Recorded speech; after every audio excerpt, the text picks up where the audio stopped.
எப்பா சாமி எத்தனை வாட்டி அப்படிங்கிற கேள்வி மட்டும் தான் நம்ம மனசில் இப்போ வந்துக்கிட்டே இருக்குது. இப்போ இந்த சிறகடி காசில் நடக்கிற கூத்துகள்லாம் பார்த்தா ஏற்கனவே அடுத்த வார ப்ரோமோ அப்படின்னு சொல்லிட்டு கிறிஷுடைய பாட்டியும் வந்து இப்போ முத்து அவங்க அப்பா ஒர்க் பண்ணுற அதே ஸ்கூலில் பார்த்துடுறாரு. பார்த்து விசாரிக்க எங்கள் பொண்ணு ஊர்லேருந்து வந்துட்டா, அதனால தான் வந்து நாங்கள் இங்கே இருக்கோம் அப்படிங்கிற மாதிரி அவங்க வந்து ஒரு விஷயத்த சொல்கிறாங்க.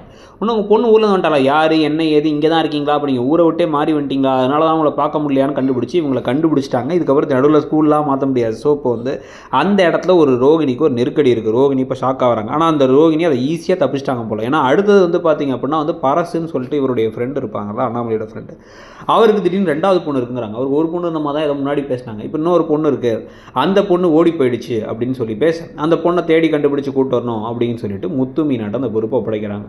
முத்து மீனாவும் அந்த பொண்ணை தேடி கண்டுபிடிச்சி எப்பயும் போல் எல்லா வேலையும் விட்டுட்டு கண்டுபிடிச்சி கூட்டு வர அதே சமயத்தில் அந்த பையன் வீட்டில் வந்து யார் தெரிஞ்சவராக இருக்கான்னு பார்த்தா நம்ம ப்ரௌன் மணி தான் இருக்கார். ப்ரௌன் மணி என்ன பண்ணுறாரு அப்படின்னா வந்து நான் வந்து பேசி அந்த வீட்டில் பேசி உனக்கு பிடிச்ச கல்யாணத்தை செஞ்சு வச்சிடலாம் வாடா அப்படின்னு சொல்லிட்டு வந்து மாப்பிள்ளையை கூப்பிட்டு வரேன். அதே சமயத்தில் அந்த பொண்ணை கண்டுபிடிச்சி கூப்பிட்டு அந்த முத்துவும் மீனாவும் அதே வீட்டில் இருக்க இவரும் வாசலில் நிற்க. இப்போ அவங்க மீட் பண்ணுவாங்களா இல்லையா, ரோகிணி சிக்குவாங்களா மாட்டாங்கன்னா சிக்க மாட்டாங்க, எங்களுக்கே தெரியும்.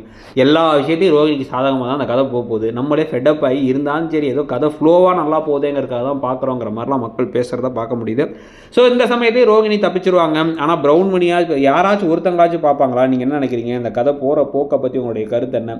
கடைசி வரைக்கும் ரோகிணி சிக்காமலே எடுத்துக்கிட்டே போயிட்டு இருக்காரையும் ஆல்ரெடி 600 எபிசோடுக்கு மேலே ஆனதையும் பற்றி உங்கள் கருத்து என்னங்கிறது சொல்லிவிட்டு அப்படியே கீழே இருக்க ஷாப்பிங் ஐக்கானை கிளிக் பண்ணிங்க அப்படின்னா டிஸ்கிரிப்ஷன்லேயும் வந்து பார்த்திங்கன்னா நிறைய ப்ராடக்ட்ஸ் ஃப்ளிப்கார்ட் அண்ட் மிந்த்ராவில் ட்ரெஸ்லேருந்து ஆரம்பித்து ஹெட்செட்டு அதுக்கப்புறமா வந்து வீட்டுக்கு தேவையான பொருட்கள்னு எல்லாமே நல்ல ஆஃபர்ஸில் போயிட்டுருக்கு. பிடிச்ச ப்ராடக்ட்டை கிளிக் பண்ணியோ இல்லை உள்ளே போய் இன்னும் நிறைய ப்ராடக்ட்ஸை பர்ச்சேஸ் பண்ணிக்கோங்க. தேங்க்யூ.